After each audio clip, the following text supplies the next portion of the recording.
Então, pessoal, na aula passada a gente viu os pronomes relativos à parte 1, onde a gente discutiu who e that, certo? Que são usados para pessoas, né? Nessa aula, a gente vai discutir o which e that. Então, qual é a diferença? A gente pode notar que o that, ele continua aqui, ó, certo? A gente viu que isso aqui pode ser usado para pessoas de forma informal. Então o that aqui, ele pode ser usado para objetos, né, que é o que a gente vai falar hoje, objetos e animais. Seria como se fosse o nosso it, né, que a gente usa como pronome. Só que aqui esse that tanto pode ser usado para pessoas como para animais e objetos, ó, certo? De forma informal, ou seja, mais no dia a dia, como as pessoas falam. E o it vai ser a forma mais formal. Quando é pessoa é who, quando é animal ou objeto, o it, certo? Então vamos dar uma olhada aqui. Usa-se o it ou that quando o pronome relativo tem a função de sujeito do verbo. Ou seja, quando ele vem antes do verbo, praticando uma ação. Então, ó, depois do espaço aqui, nós temos um verbo. Então, quando tivermos um verbo aqui, nós vamos utilizar ele como sujeito da segunda oração, no caso. Então, aqui nós temos o cavalo que está doente. Então, ó, nós temos o cavalo pertence a meu tio. O cavalo está doente. Certo? Então, nesse caso aqui, nós temos tanto um verbo aqui como um verbo aqui, ó, duas orações. Então, vai colocar antes do verbo, nós vamos colocar o it. Por que o it? Porque estamos falando de um cavalo e não de uma pessoa.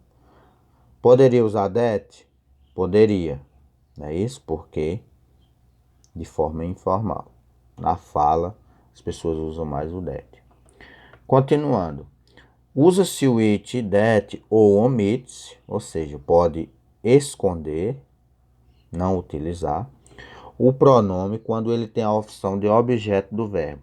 Objeto do verbo é quando ele não é o sujeito, ou seja, ele recebe a ação. Então, logo depois dele, ao invés de termos um verbo, nós vamos ter um pronome, ou uma pessoa. Então, no caso aqui, ó, nós temos o pronome. Aqui continua o verbo, né? Porque da segunda frase, o cavalo pertence a meu tio. Mas agora, nós vamos ter que eu vendi. Então, o cavalo que eu vendi pertence a meu tio. Então, agora, o cavalo não é mais sujeito, ele não está mais praticando a segunda ação. Quem está praticando a segunda ação sou eu, né? E eu não sou um cavalo. Então, nesse caso aqui, nós não temos um verbo, nós temos um pronome. Depois de onde eu vou colocar o it ou that. Então, nesse caso aqui, ó, vocês podem ver que tem um X. Por que esse X? Esse X significa que você pode omitir. Você pode usar o it, pode usar o that ou pode omitir. Quando o pronome relativo é precedido de preposição, usa-se whom para pessoa e o it para coisa ou animal. Neste caso, não se pode omitir o pronome. Certo? Quando ele é precedido de preposição. Ó, vamos ver aqui, tem várias preposições, né?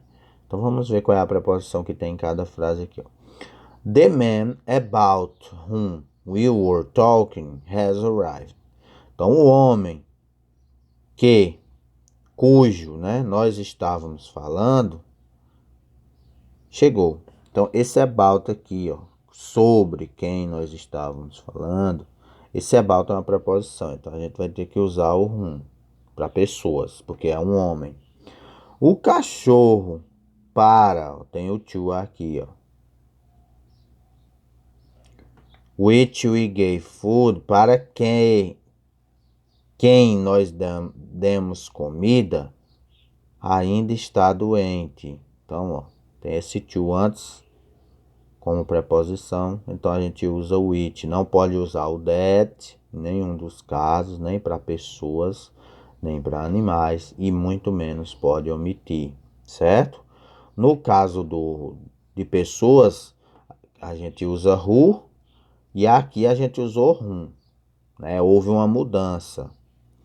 No caso de animais, a gente usa o it, que é o mesmo. Não houve a mudança, não precisa mudar, é igual. Ok? Então, aqui nós temos a primeira atividade, certo? A primeira atividade aí, a letra A, que eu vou deixar agora para vocês fazerem antes da próxima explicação, é apenas para você sublinhar, né, ó, underline, sublinhar todas as possibilidades corretas, é estilo atividade da aula passada. Então, ó, David consertou a mesa que estava quebrada. Quem é que estava quebrada? A mesa. Então, nós estamos falando de um objeto. Qual dos dois aqui a gente vai utilizar? Se a gente está falando de um objeto, né? A gente não pode usar who, porque who é para pessoa. Não foi uma pessoa que foi consertada, foi uma mesa, então um objeto. Então a gente pode usar o that, que a gente viu que o that, ó, nós temos who para pessoas, o it para objetos. E o that pode servir para os dois, de forma informal. Então aqui nós vamos sublinhar, né, o that. Você pode também circular, certo? Então vão olhando aí, ó, the horses, os cavalos que estavam, vem verbo depois do espaço onde você vai colocar, vem um verbo. Quando vem um verbo, né, a gente vai utilizar como sujeito, então não pode omitir. Então vocês vão marcar aí as respostas corretas. Então, se é animais, se é cavalos, você pode usar o it e pode usar that. Pode omitir? Ó, se você olhar aqui na regra, você só pode omitir quando tiver tendo a função de objeto do verbo. Então, depois tem que ter um pronome. Então, se a gente olhar aqui, ó, nós temos um verbo. Não é um pronome. Vocês sabem quais são os pronomes, né? I, you, he, she, it. Então não é isso que vem aqui, é um verbo, o verbo to be no passado. Então a gente tem que usar esses dois, não pode omitir. Então o X aqui não pode ser. Tentem responder aí até a 10.